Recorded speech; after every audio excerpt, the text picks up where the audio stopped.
All right, y'all. Welcome back to my channel. I am Shay Renee, and this is Shay Renee Online, where we discuss food, fitness, and reality TV. So, I just finished watching The Real Housewives of Potomac, and the season finale for me was a little blah. It was like, a little underwhelming, but I feel like because the reunion is probably going to have so many twists and turns, so many big things going on with Miss Nicki Minaj showing up, honey, okay? That, I guess they're just trying to like save it for the reunion, okay? So the show kicks off with Ray and Karen at home. They're pretty much trying to finalize everything for their vow renewal, and they're talking to the planner and just basically squaring everything away. Unfortunately, Raven won't be able to come to the vow renewal, and her son Brandon will be there, and he'll be able to walk her down the aisle. And basically, he gave her away the first time, so it's pretty much a tradition at this point. So in the next scene, we see Robin and Juan. They're at Robin's new space down in Clarendon, Virginia, for her hats, where she's going to be distributing the hats. Her business is growing, so she's grown out of the house. So they get there. Juan is helping her set everything up, the shelves, all those things, and then they're kind of like decorating the space.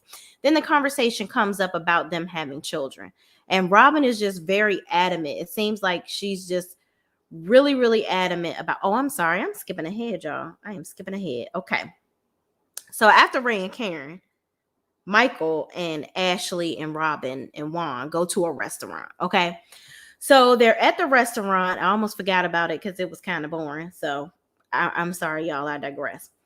So Michael has Michael and Juan are kind of having their little bro chat to the side. They're having a conversation. Then Robin and Ashley are kind of talking off to the side. And then everybody kind of joins together when Ashley poses the question of, when are you guys going to get married? Like, when is all of this going to happen? And then they start talking about, before that, they talk about Chris and Michael, and how Michael is pretty much like, I'm not really interested in getting into things with Chris. Like, I don't appreciate anybody being disrespectful to my wife, talking about Ashley. And he's basically like, I just really don't appreciate how they move. Like, isn't he working for what's her name, Candace? He's working for her. How is she paying him? And isn't she getting money from her mama? So I just think that Michael overall just doesn't respect them, and he feels like, that whole situation was just unnecessary, and he don't really like Candace disrespecting his wife, which I understand. So Ashley tries to kind of diffuse the situation by diverting the attention of talking about Candace and Chris to asking Robin and Juan, when are they going to get married? So, or when are they going to have more children? Because she knows that Juan has talked about having more kids. So Robin discusses how when her and Juan were married initially, that her sons are 18 months apart, just like Ashley's sons are. And it was challenging for Robin because she's like, I had to do all of those things by myself, like changing the diapers, pretty much rearing them through their baby stage by myself. And I'm not really trying to go back into that. So it seems like this is like a sore subject for Juan. Like, Juan doesn't really like talking about it. But to him, it's like, that was just like so freaking long ago. We're like in our 40s now. Our kids are damn near grown. Like, I'm not going to be the same way. And I was there. I want you to stop saying I wasn't helping with the kids, because I was. I maybe not have been helping the way you wanted me to, but I was there. So I feel like they have a little bit of a breakdown in communication where it comes to that. And I think that really pisses Juan off, that Robin is trying to paint the picture that, he wasn't there, because I think Juan feels like, everybody sees I'm a good dad. So yeah, maybe I may not have changed as many diapers as you would have liked me to, but I was also in the NBA making bank so that we could live a good life, So they'll kind of have more of that conversation later on at the warehouse that I started to discuss out of place. So anyway, after that scene ends, they go into Candace. She's at E1. Great job, whatever. Good for you, girl. I don't like you, so I ain't about to talk about you too much, because your mouth and your attitude is stank oration. Okay. And yeah, you got your record deal. Good for you. Kudos. The girl can sing. I hope that her attitude becomes as good as her singing voice at some point. So she brings Chris and her mama there. They sign the papers. She gets overwhelmed and starts crying with her triangle tissue and moving right along, done with her. So anyway, the next scene is Robin and Chris at the warehouse. Okay. Like I said, they're in there putting things up on the wall, kind of sprucing up the space to how they like it, to how Robin is going to like it. Then they talk about the new house, how they'll have more space, and then the baby is, they have room for a baby there if they wanted to have a, if they decide to have a baby. Then they talk about things in the past, how again he wasn't there helping with the babies in the beginning. And Juan continues to say, like, that's old. Like, why are you in here trying to make me look like a bad guy? He's like, you know what? I'm not about to do this. Like, I'm leaving. Take this mic off me. So he storms up out of there. He was like, you in here trying to make me look like a dickhead, okay? And he like, I ain't for the bullshit, Robin. You up here trying to make me look bad. I don't like it. So he goes outside. He gets in his car. He gives her the mic. He about to pull the steam on up out of that damn parking lot, child. And Robin says, well, why are you acting like this? What's going on?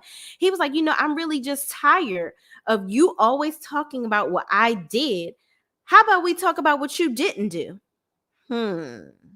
Ha ha. Ha ha. I'm like, okay, Juan, tell it. What did Robin not do? What she didn't do. Okay, let's talk about it. Keep that mic on, sir. Keep it on. But Juan is like, you know what? I ain't even gonna go there. Just let her go ahead and go down in flames by herself.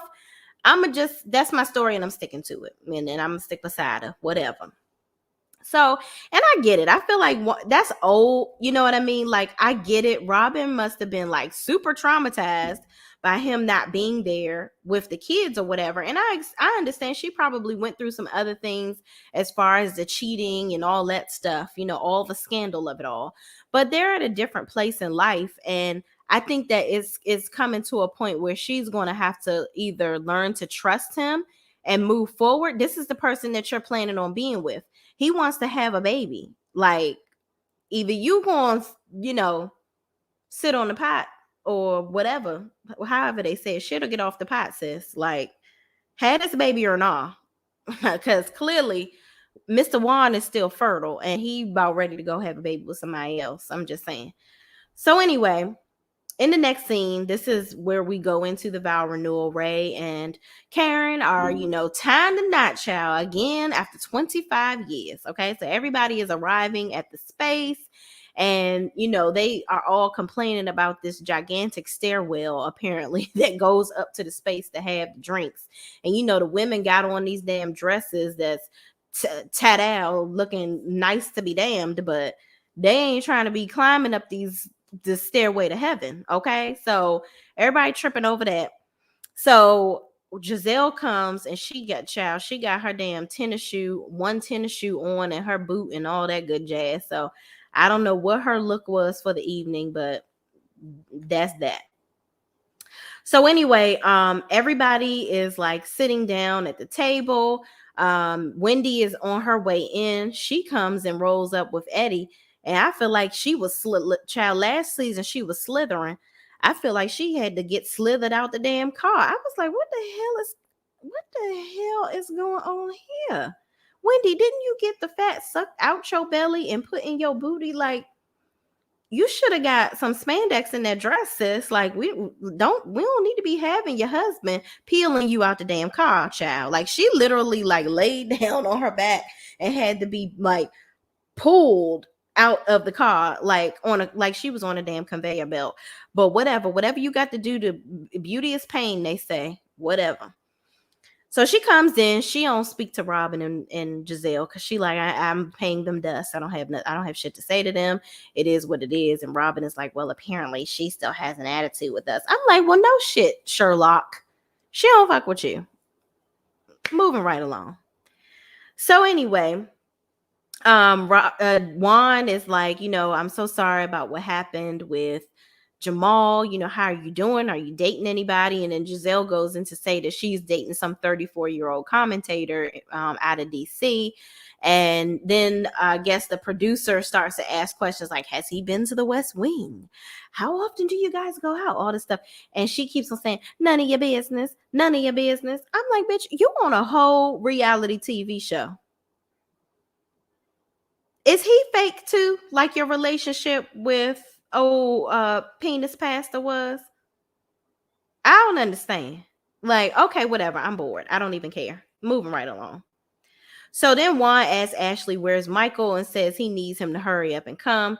And, they could go into the men wearing their wedding rings and who don't wear their ring, child, who do, blah, blah, blah, whatever. Moving right along.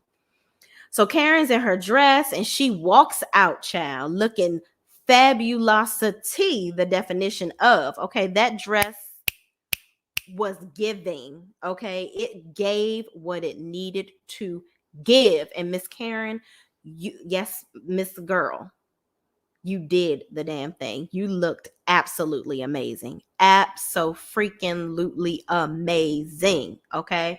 So she comes out, she's walking up to the stairway of heaven, child, and I'm just like, who designed these stairs? And more importantly, how many people have bust their ass up and down the stairs? I'm just saying, there has to be a tally somewhere in this place of wonders. I'm sure that there have been a couple fatalities or two up and down those steps, because that wasn't friendly. That shouldn't have been a part of it. That should just be picture worthy, not a necessity, a part of the scenario. I'm just saying. But anyway, Karen climbs the stairway to heaven. She does. Brandon helps her up the stairs of death. That's what I'm calling it. And the pastor says something as he's talking to Ray and Karen. And he says, in the sweetness of friendship, let there be laughter. Let's be friends. And I didn't really see how anything negative could have come out of that, but Giselle finds a way. So Giselle makes some comment in her confessional saying, me and Karen are on good terms, so I'm not gonna really say nothing. But that explains her sliding into people's DMs. I'm like, girl, what the fuck are you talking about? That don't even make no damn sense. But anyway, bye, Sugarfoot, get the fuck on. So then Michael finally arrives to the wedding. Gordon introduces himself because, Mr. Michael ain't been around the crew, child, because he like, I ain't got time for y'all bullshit. Y'all keep talking about my damn wife. I got these 2 kids. I'm old as fuck. I ain't got time to be dealing with y'all and y'all shenanigans, okay? Ashley, get your check. You do all the dirty work. I'll just, dig the scene in the gangster lean on my own time, okay? So I'm just come on up in here, show my face, and whatever. So the guys are kind of talking or whatever. Gordon finally introduces himself to Michael. Ray comes over and says, hey, Michael, yeah, I'm surprised you're here. You've been so busy, making kids, child. I don't know. I didn't know you had no time to make it, but I'm glad you're here. Good to see you. So after all the camaraderie with the men, everybody sits down to eat. So then Juan kind of breaks the ice and says, come on now, we're going to squash this shit right now, right? So Chris makes a comment saying, listen, I'm willing to go ahead and squash all this stuff if you are, I'm really ready to move on. And Michael is just like, before all of that, I heard Candace, before they all sat down, I thought it was weird that Candace made a comment saying that she doesn't think Michael is morally good for Ashley. I don't know if y'all heard that, but I'm like, girl, how you gonna say if somebody morally good for some damn body? You've been disrespecting Ashley on a separate accord from her being married to Michael. So why all of a sudden now it's not morally okay for her to be married to Michael? Just say Michael ain't your cup of tea. You ain't got the fucking to be married to him. So don't be worrying about what somebody else is doing. That's the problem. You need to mind your business. That's all. Mind your business. Okay. So getting back to them at the table, everybody's sitting down. Like I said, Juan says to Michael, you guys need to squash the shit. Michael Giselle breaks in because before Chris says he's willing to squash it, Giselle says there have been times when her and Michael have gotten into it, but she feels like they've been able to get to a place where they can squash it. And then Michael makes a comment of saying, you're an intelligent person, and I feel like I could have a very intelligent conversation with you, and we can walk out of it pretty much moving on from the situation. Okay. Oh, hey, Emma Crawford. Thank you so much for watching. You said, hey, Shay Renee, I agree with you about Candace. Yes, girl. I am so over Candace and her shenanigans. It just makes the left side of my butt cheek itch. I'm just so over her. I'm ready for her to be done. Like her and her 16, 17-year-old antics. Bye-bye. Done with her. I'm not even giving her that much airtime today. Okay, that's just how irritated I am with her and her crap. But thank you so much for watching. I really appreciate you. All right, so y'all, Chris says after, Michael makes his comment, says, him and Giselle pretty much squash things. Michael says, Chris says, well, I'm going to say this right now. I'll let you enjoy your dinner. Whatever happened at Juan and Robin's event, I'm willing to squash it. Okay. Then Michael says, I have a very long memory and I don't like when people are being disrespectful to my wife, mainly talking about Candace or whatever and how disrespectful she is. All right. And then Chris says, I can understand you being upset with Candace, but to come at me the way you did in that moment, I felt was disrespectful, which I get it. I don't know if I would have quite reacted the way Chris did, where he was just pretty much coming at Michael. I think Michael, clearly you could see that Michael was drunk. He had one too many drinks and he probably didn't say it the way he should have. But just like you always telling Candace to be the bigger person and really, see both sides of stuff, you should have kind of analyzed the situation in that moment and be like, oh, okay, Michael is probably drunk. I'm just brush this off. What's going on with Candace? Let me see what's happening. Okay. You always being Captain Save a Hoe with her any other time. I don't understand why you couldn't take the opportunity to do that then, but I digress. So anyway, Juan comes to the other side of the table because, obviously Michael and Chris start to go back and forth a little more than he would like them to. And then Robin says, what Michael is saying, what did I do? And then Robin is saying, Michael, you can't act like you were innocent in that whole situation, which I get it. I think Robin is referring to how he kind of overreacted with the whole situation with Chris going up to him all drunk and belligerent or whatever, trying to do whatever was happening, so resolve what was happening with Ashley and Candace last season. So anyway, Candace makes a comment saying, this is the whitest privilege. I can't stand it. You do nothing wrong. I'm like, girl, what the fuck are you talking about? How is he exhibiting white privilege?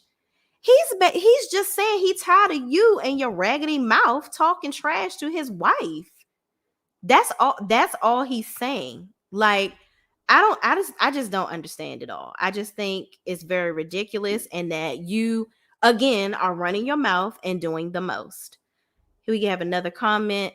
Candace is very childish. Candace really do need to grow up. She is very rude to her husband. Abso-freaking-lutely. I absolutely agree with you, Emma. She's very disrespectful. And I feel like Chris is the calm to her storm, but I feel bad for him because I'm just like, how long can you continue this whole scenario with her? It's just getting very old. And if I was her husband, I would just really be defeated right now. I would just be like, I'm done with you. I'm so over this. I cannot, because poor Chris. That's all I got to say. But thank you so much for your comment, Emma.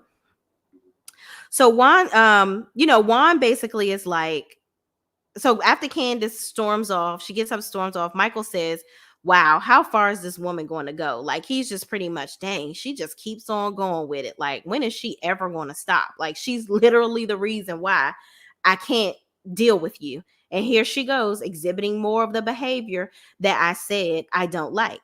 Okay. And he's okay to not want to deal with people that act crazy like Candace, because I wouldn't want to be around her either, frankly. So Juan says, let's just all be the bigger men and let's just move on. Okay. And Michael says to Chris, I don't necessarily have a problem with you It's your wife. Okay. And then Chris says, okay, let's just move on. So they just decide, the men decide to move on. And that's that on that. Candace is off whining, folding the tissue into a triangle, child, and whatever. So anyway, Karen and Ray cut the cake. Karen goes to, change into her second look. Everyone starts dancing, and Robin starts to think about her wedding after looking at the whole scene with Ray and Karen. And she's like, you know what? I'm not really in a rush. We have our new house. We're together. I have my business. I need to do better with that. And, we just gonna take our time and do our own thing and think about this baby situation and whatnot. So she says something to Juan, and he's like, yeah, I'm gonna go ahead and head out, my Uber on the way. I'm like, what? Why y'all didn't have a discussion before y'all got here to say, hey, because Juan was like, he needed to leave because he got to go to work tomorrow. I'm like, well, why y'all didn't have a discussion before y'all left and said, hey, the wedding, starts at this time and it's probably not going to be over till this time. So let's just go ahead and make it our business to be out by this time so that you can go to work the next day. Why would he just order an Uber in the child? But you know what? Maybe Robin has expectations to be there for a certain amount of time for recording purposes for the show. And he's just like, listen, do your thing, baby girl. But I got to get the hell on because I got a real job I got to go to. And I ain't about to be here all damn night. So I don't know. But I still feel like they should have discussed that before he made that decision. Now, ironically, your boy Michael talking about, yeah, I'm about to leave too. I'm like, what the fuck going on here? Bromance, maybe? When Candace is married to a white man, if I was Chris, I would leave Candace as soon as possible. Yes. I would put the jets on my boots and get up out of here. Okay? Because I'm telling you, like that's a very toxic situation with those two. And I just really don't understand how he can continue to try to be the calm to her storm. It's really starting to make him look crazy. So I pray for that man. I hope he finds solace in that relationship in some kind of way. She must be giving a hell of a blowjob or something going on. I don't know what's going on, but they like it. I don't love it. So anyway, thank you so much for your comment, Emma. So then, as Robin is upset about that clearly, but she doesn't say anything. Chris and Candace are ducked off. Speaking of Candace, they're ducked off in a corner. And Chris says, Chris says something to Candace, and then Candace says, why are you shaking your head at me? And Chris says, you said the white privilege thing. That's over the top. And Candace says, it's not over the top. It's true. And Chris says, just because you feel a way about something doesn't always mean you need to express it in the moment. And Candace says, that man thinks everyone is going to bow down to him, and my ass is not.